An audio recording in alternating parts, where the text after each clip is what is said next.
सभी लोगों का आपके अपने इस YouTube channel A1 Sharma classes के अंदर। सबसे पहले इस टॉपिक में हम बात करते हैं कि श्वसन किसे कहा जाता है। श्वसन की किसे कहा जाता है?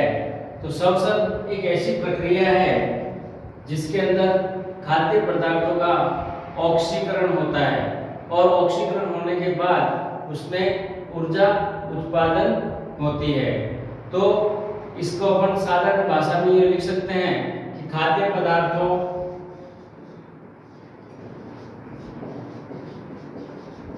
के ऑक्सीकरण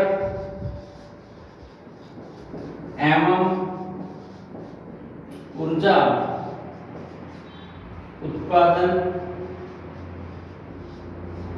की एक सरल प्रक्रिया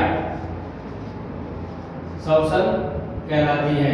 यानी खाद्य पदार्थों की ऑक्सीकरण एवं ऑक्सीकरण के बाद उससे ऊर्जा की जो प्राप्ति होती है उसे हम श्वसन कहते हैं। श्वसन मुख्य रूप से देखा जाए तो दो प्रकार से होता है। वायु की उपस्थिति के अंदर जो श्वसन होता है वो वायवीय श्वसन कहलाता है, जिसके अंदर ऑक्सीजन की अति आवश्यकता होती है। और जो श्वसन वायु की अनुपस्थिति में संपन्न होता है वो श्वसन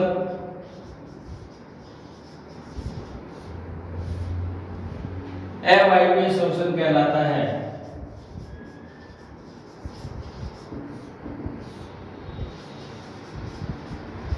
यहां पर दोनों प्रकार आप डिफाइन कर सकते हो, वायवीय श्वसन और अवायवीय श्वसन। वायवीय श्वसन को हम बाह्य श्वसन भी कह सकते हैं। बाह्य श्वसन इसे इसलिए कह सकते हैं क्योंकि प्राणी वातावरण से O2 ग्रहण करता है और CO2 को वातावरण में मुक्त करता है, इसलिए इसे बाह्य श्वसन भी कहा जाता है। और अवायवीय श्वसन को हम आंतरिक श्वसन या कोशिका श्वसन भी कह सकते हैं, क्योंकि इस प्रकार के श्वसन के अंदर मुख्य रूप से O2 का उपभोग होता है और उस उपभोग होने के साथ साथ यहाँ पर ATP और CO2 का उत्पादन होता है, इसलिए इसे हम आंतरिक श्वसन भी कह सकते हैं। श्वसन प्रक्रिया के अंदर मुख्य रूप से जो गैसों का जो विनिमय होता है वह गैस विनिमय जो होता है वह विसरण की प्रक्रिया द्वारा संपन्न होता है। और इस मिश्रण की प्रक्रिया में रुधिर की महत्वपूर्ण भूमिका होती है, क्योंकि रुधिर ही मात्र शरीर के अंदर एक ऐसा तरल उत्तक द्रव है जो कि संपूर्ण शरीर के अंदर भ्रमण करता है और इसी के सहारे या इसी की सहायता से संपूर्ण शरीर के अंदर ऑक्सीजन का प्रवाह संपन्न होता है, क्योंकि रुधिर के अंदर उपस्थित एक विशेष प्रकार के रंजक जो होता है जिसे हम हीमोग्लोबिन कहते हैं। हीमोग्लोबिन यह एक विशेष प्रकार का रक्त रंजक है और इस रक्त रंजक की सहायता से ही ऑक्सीजन इससे संयुक्त होकर पूरे शरीर के अंदर प्रवाहित होती है या शरीर के विभिन्न अंगों तक पहुंचती है। हीमोग्लोबिन के अलावा और भी बहुत से रंजक यहाँ पाए जाते हैं, जिनके नाम मैं आपको क्रमशः यहाँ बताता हूँ। विभिन्न प्रकार के श्वसन रंजक जो होते हैं, उन श्वसन रंजकों में सबसे पहला जो रंजक आता है वो आता है हीमोग्लोबिन।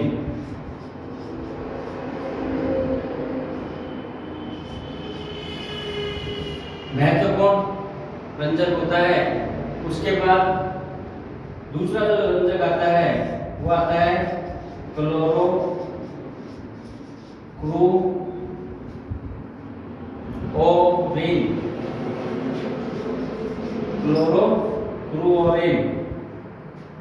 ये दूसरा रंजक उपस्थित होता है श्वसन रंजक के अंदर। तीसरा जो रंजक आता है वो आता है हीमोसाइनिन।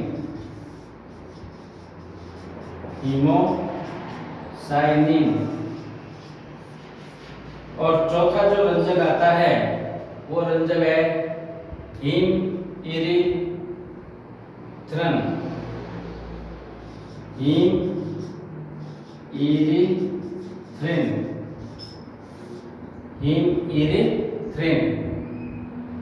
ये चार प्रकार के मुख्य श्वसन वर्णक होते हैं, जिनके बारे में कई बार एग्जाम में पूछा जाता है। तो आपको यहाँ पर मुख्य रूप से विशेष रूप से आपको यहाँ पर ध्यान देना है और इनके नाम आपको अपने ब्रेन के अंदर यथासंभव बना के रखने हैं। इसी क्रम में हम आगे बढ़ते हुए देखते हैं यहाँ पर श्वसन तंत्र। विभिन्न प्रकार के श्वसन रंजकों के नाम के बाद हम इसमें आगे बढ़ते हैं। यहाँ पर आपको बोर्ड पर विभिन्न प्रकार के श्वसन रंजक के नाम मैंने यहाँ क्रमशः लिख रखे हैं और इन नाम के साथ इसके अंदर उपस्थित कौन कौन सी धातु होती है और उस धातु के कारण रंग कैसा होता है, ये सारी चीजें मैं आपको यहाँ संक्षिप्त में बता रहा हूँ। तो सबसे पहले हम देखते हैं इसके अंदर हीमोग्लोबिन। जैसा सभी को पता है आप लोगों को कि हीमोग्लोबिन रुधिराणु के अंदर उपस्थित होता है और उसमें फेरस धातु पाया जाता है, जिसके कारण रुधिर का रंग लाल होता है। ठीक उसी प्रकार हीमोएरिथ्रिन भी एक श्वसन रंजक है और इस श्वसन रंजक की उपस्थिति रुधिराणु के अंदर होती है और इस श्वसन रंजक के अंदर भी फेरस धातु की उपस्थिति के कारण रुधिर का रंग लाल होता है। लेकिन कुछ ऐसे रंजक भी है जिनके अंदर कुछ भिन्न प्रकार की धातुएं उपस्थित होती है और उसके कारण रुधिर का रंग परिवर्तित हो जाता है। तो इसके अंदर हीमोसाइनिन सबसे पहला जो रंजक आता है, हीमोसाइनिन। और हीमोसाइनिन प्लाज्मा के अंदर पाया जाता है। प्लाज्मा के अंदर पाए जाने के साथ साथ इसके अंदर कॉपर धातु या तांबा उपस्थित होता है, जिसकी उपस्थिति के कारण रुधिर का रंग नीला होता है। उसके बाद दूसरा श्वसन रंजक जो यहाँ आता है वो होता है क्लोरोक्लुओरिन। क्लोरोक्लुओरिन के अंदर जो श्वसन रंजक होता है वो प्लाज्मा के अंदर ही उपस्थित होता है, परंतु इसके अंदर कॉपर धातु की उपस्थिति के कारण रुधिर का रंग हरा हो जाता है।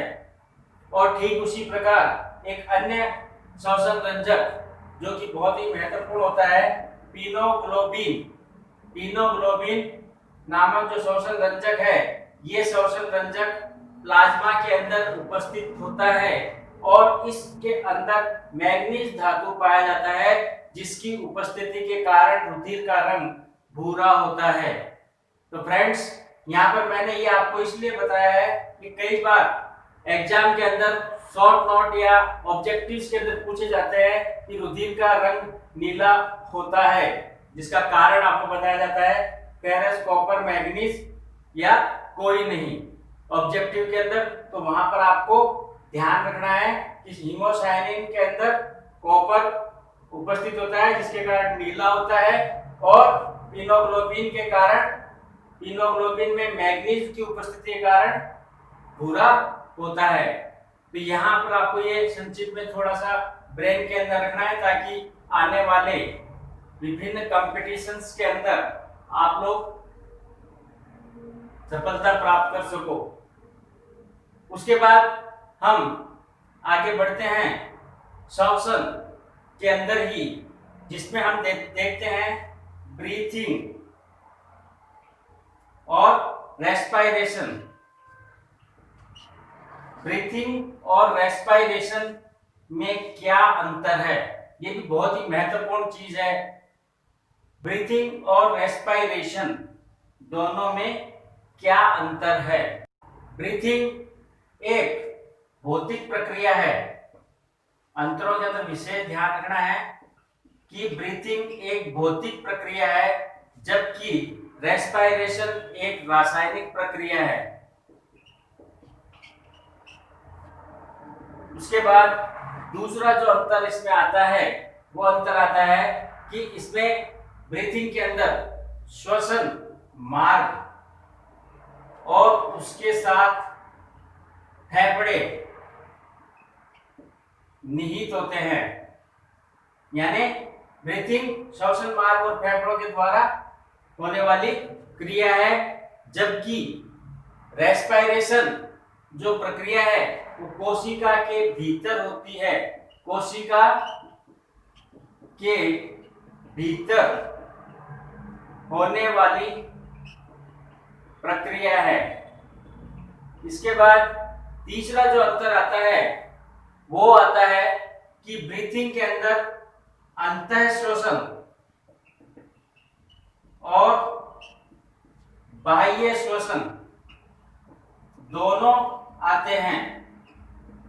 अंतः श्वसन और बाह्य श्वसन दोनों आते हैं, जबकि रेस्पिरेशन के अंदर ग्लूकोज का अणु जो होता है, ग्लूकोज अणु, इस ग्लूकोज अणु का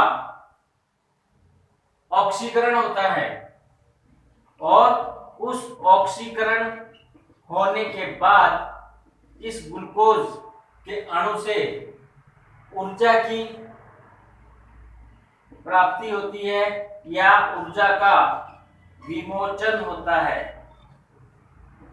ये मुख्य दोनों क्रियाओं में होने वाले अंतर है जो आप लोगों को ध्यान रखने हैं।